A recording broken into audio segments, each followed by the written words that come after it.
Hey everybody, how's it going? This is Dani, the Wicked Awesome Gardener, and I'm here with a very quick one-shot video right before work, and I am actually kind of late for work. Oops.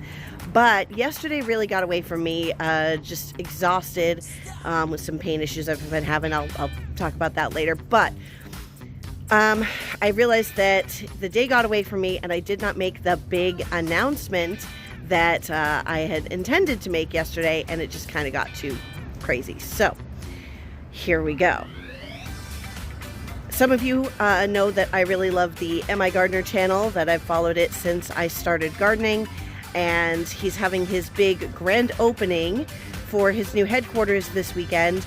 He posted on his Facebook that he had room for 20 content creators to come out and kind of be part of a meet and greet, and guess who gets to go? Woo!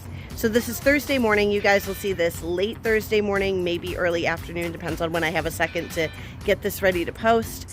But I will fly out tomorrow night, Friday night, arrive in Michigan, stay the night in an airport hotel, and then head out to Migardener in the morning. So I will definitely be documenting the trip, and we'll see what kind of footage I can get while I'm out there.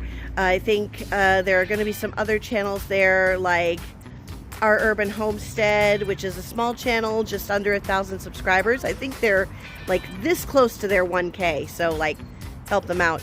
And also I believe the 1870s Homestead is going to be there, and then who knows who else. You guys know if Roots and Refuge is there, because Luke and Cindy and Jess and Maya are all friends. If they're there, I may just melt down into a little purple puddle. So yeah, I'll be coming back with some video for you guys. So I will see you in our next video. I am going to try to get a video filmed today to post Saturday that's like a, you know, a more garden-y video, but then we'll have some videos of my trip going up once I get a chance to get them edited. All right, that's it for me. I'm late for work, so I'll see you guys soon. Bye-bye.